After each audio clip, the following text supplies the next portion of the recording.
Suci menurut Lukas.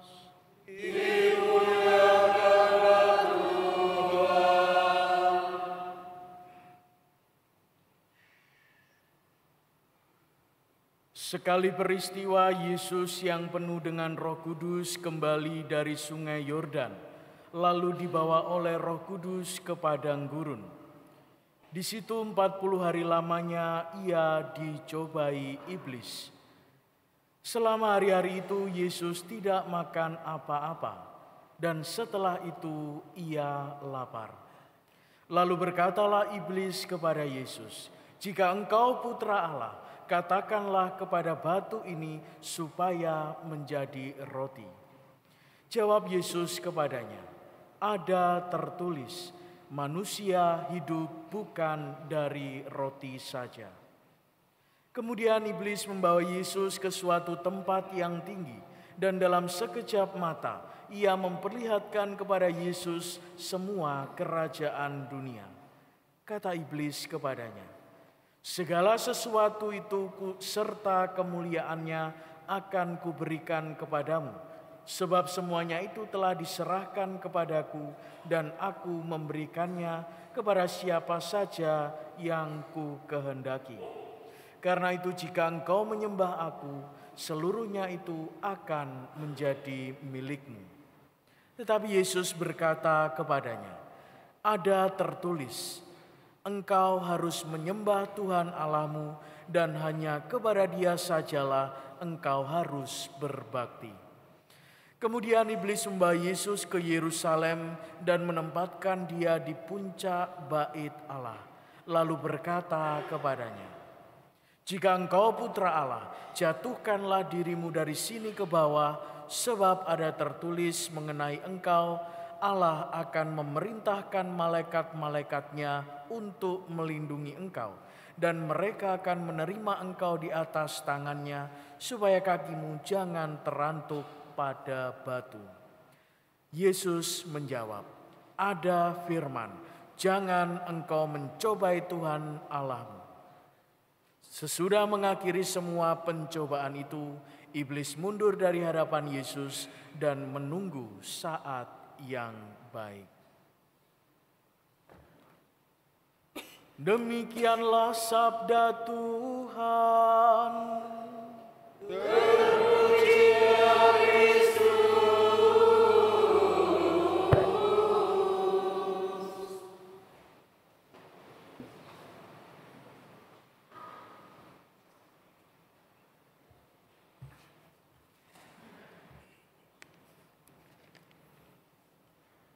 Bertobat berarti berani melawan godaan. Ibu bapak, saudari-saudara, serta anak-anak yang terkasih dalam Kristus, perlu kita akui bersama bahwa kita semua sangat mahir, bahwa kita semua sangat pandai dalam hal tawar-menawar. Perlu kita akui bahwa kita sangat mahir dalam berkompromi.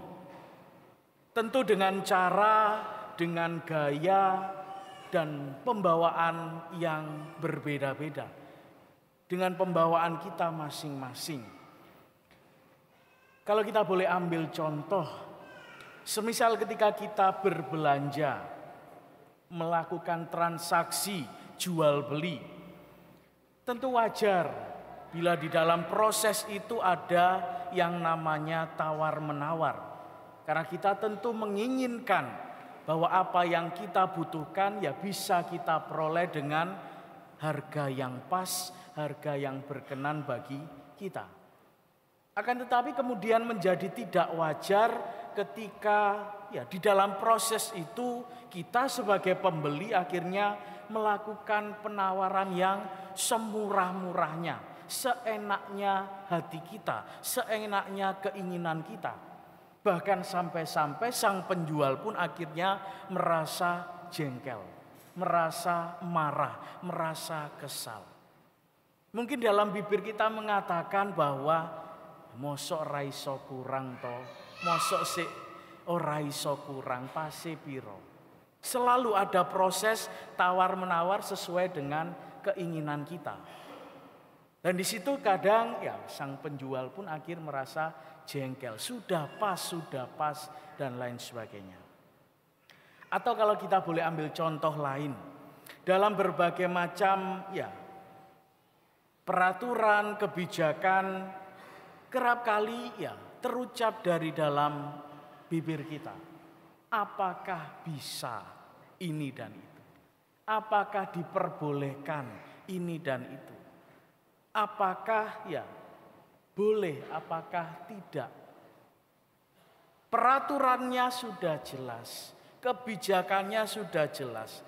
Tapi kerap kali kita masih sering tawar-menawar sesuai dengan keinginan kita, sesuai dengan kehendak kita. Sebagai contoh,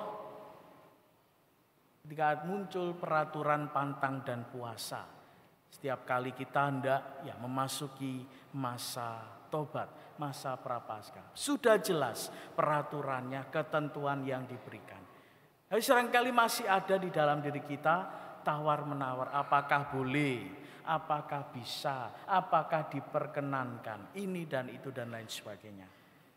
Sekalipun sudah diberi alternatif, diberikan kemudahan, diberikan kelonggaran, tetap saja muncul dari dalam diri kita sifat ya, tawar-menawar ini, sifat kompromi ini. Bahkan juga kalau kita mau merenungkan kehidupan kita setiap hari, sikap kecenderungan ini juga ya muncul dari dalam diri kita. Entah itu rasa malas, entah itu menunda-nunda, atau dengan dalih-dalih nanti saja. Seringkali kita kerap menawar-nawar, berkompromi bahkan dengan diri kita sendiri.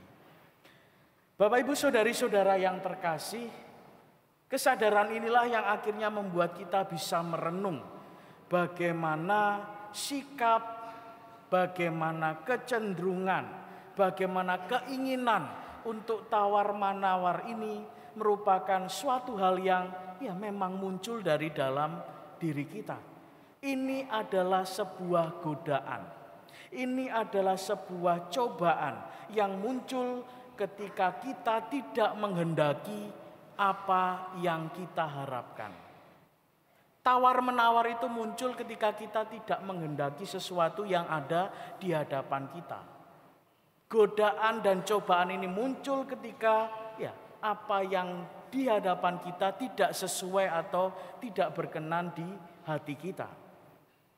Godaan, keinginan ini muncul ketika seseorang merasa enggan untuk diubah menjadi lebih disiplin, diubah untuk menjadi setia, diubah untuk menjadi taat.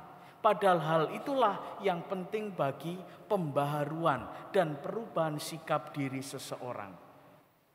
Berbeda halnya ketika apa yang hadir di hadapan kita adalah sesuatu yang berkenan di hati kita, sesuatu yang membuat kita senang.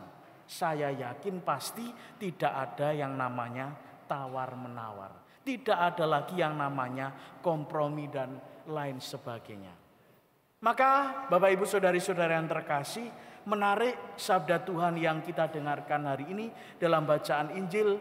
Lukas menghadirkan kepada kita semua pengalaman kemanusiawian Yesus yang sungguh-sungguh akhirnya mampu melawan segala macam godaan dan keinginan.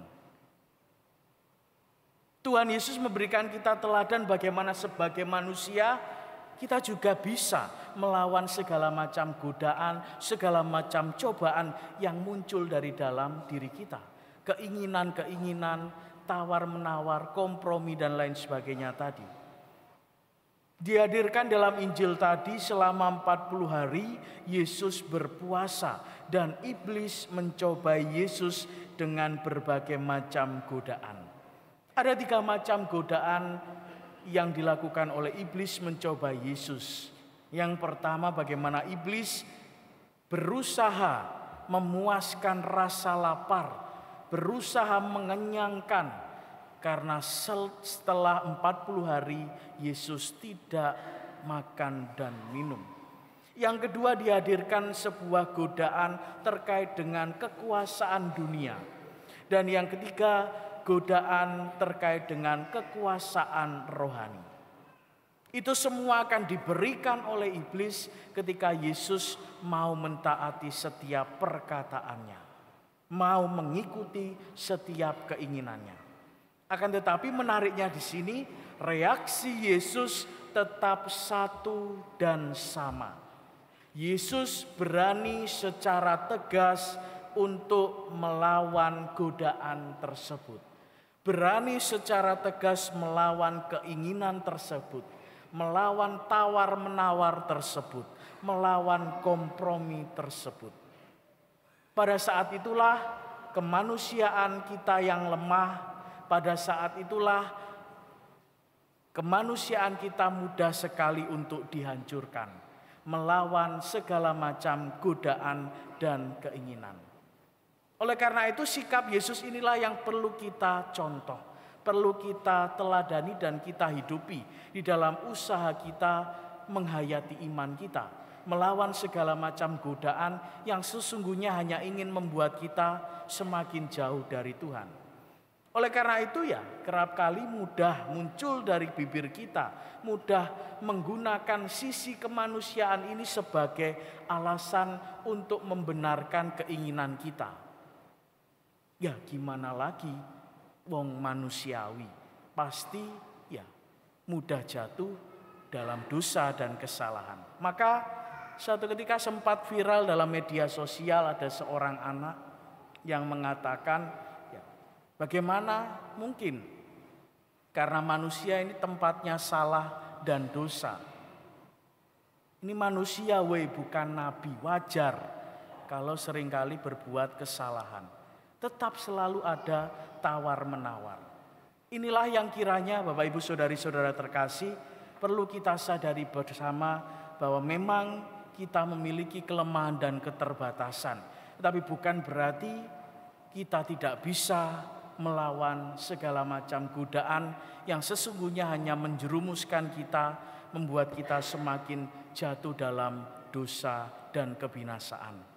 Maka kiranya kitab Ulangan menjadi sebuah peneguh bagi kita bahwa tobat, bahwa masa prapaskah ini sesungguhnya bukan hanya merupakan suatu upaya pembaruan diri, merupakan suatu laku kesalehan hidup kita menjadi pribadi yang lebih baik lagi. Tetapi pertama-tama usaha tobat di dalam masa prapaskah ini adalah persembahan syukur yang kita ungkapkan kepada Tuhan atas rahmat penebusan, atas rahmat keselamatan yang membebaskan kita semua dari belenggu dosa yang membinasakan. Oleh karena itu memang keselamatan rahmat itu tidaklah gratis, tidaklah instan. Ada korban, ada kesengsaraan, ada penderitaan yang harus juga kita perjuangkan sebagaimana Kristus sendiri. Oleh karena itu pada Minggu Prapaskah ini kita semua akhirnya ditantang. Apakah kita berani melawan berbagai macam godaan, berbagai macam cobaan dan keinginan-keinginan yang muncul dari dalam diri kita. Melawan segala hal yang jahat yang kerap kali membuat kita terlena, membuat kita jatuh dan akhirnya jauh dari Tuhan. Oleh karena itu Tuhan Yesus sekali lagi mengajarkan bagaimana toh melawan segala macam godaan dan cobaan itu. Kembali kepada firman Tuhan, kembali kepada sabda Tuhan yang sungguh menjadi pegangan, menjadi kekuatan bagi kita untuk melawan segala macam godaan. Maka Tuhan Yesus jelas menegaskan dalam bacaan Injil tadi, ada tertulis, ada firman.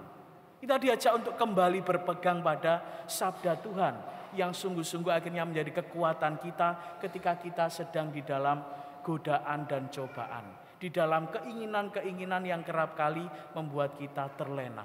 Maka dari itu, Ibu Bapak Saudari-saudara yang terkasih, apa sih godaan-godaan, cobaan yang kita alami di masa-masa ini? Godaan keinginan, cobaan itu sesungguhnya hadir di dalam keseharian hidup kita.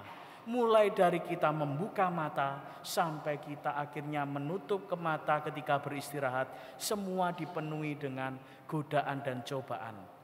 Hadir menyertai kehidupan kita setiap hari. Baik secara personal, di keluarga kita, lingkungan kerja, lingkungan gereja, lingkungan masyarakat. Banyak sekali godaan-godaan serta cobaan, keinginan yang ingin membuat kita semakin jauh dari Tuhan. Maka dari itu sadarilah segala itu dan kita mohon kekuatan melalui sabda Tuhan, firman Tuhan yang kiranya menuntun membimbing kita agar kita boleh semakin berani melawan segala macam godaan dan cobaan sehingga kita boleh akhirnya sungguh-sungguh merasakan rahmat dan berkat Tuhan di dalam masa Prapaskah ini. Maka melalui perayaan Ekaristi ini kita mohon rahmat dan berkat Tuhan sehingga Roh Kudus sendirilah yang menyertai setiap perjuangan hidup kita agar kita boleh melakukan masa tobat ini dengan penuh kesungguhan hati, mengekang segala macam godaan dan keinginan yang hanya ingin membuat kita semakin jauh dan membuat kita kehilangan rahmat Tuhan sendiri. Berkat Tuhan menyertai kita sekalian.